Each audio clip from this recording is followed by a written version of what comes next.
নমস্কার বন্ধুরা, কেমন আছেন সবাই? আমার একটি নতুন ভিডিওতে আপনাদের স্বাগত জানাই। আজ শনিবার, তাই নিরামিষ একটি রান্না করে দেখাবো ওল আর সয়াবিন দিয়ে। ওল খেলে অনেক সময় গলা চুলকায়, তাই সামান্য লবণ দিয়ে একটু সেদ্ধ করে নেব।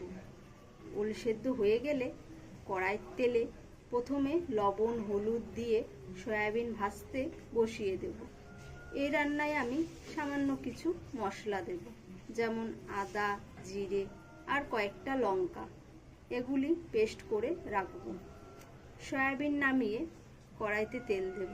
তেল গরম হয়ে এলে তেজপাতা, জিরে, লবঙ্গ, এলাচ, দারচিনি আর ওই বেটে রাখা মশলা দিয়ে দেব। মশলা কষে তেল ছাড়তে শুরু করলে সেদ্ধ করা ওল দিয়ে ভালো করে নেড়ে চেড়ে পরিমাণ মতো জল দিয়ে ঢেকে দেব। ঝোল ফুটে এলে ভাজা সয়াবিন দিয়ে আরও কিছুক্ষণ জাল দেব। জাল দিয়ে গরম মশলা দিয়ে নামিয়ে নেব। আপনারাও এটাই বাড়িতে একবার ট্রাই করে দেখবেন, আর যদি ভালো লাগে চ্যানেলটি সাবস্ক্রাইব করে দেবেন। ধন্যবাদ। টাটা।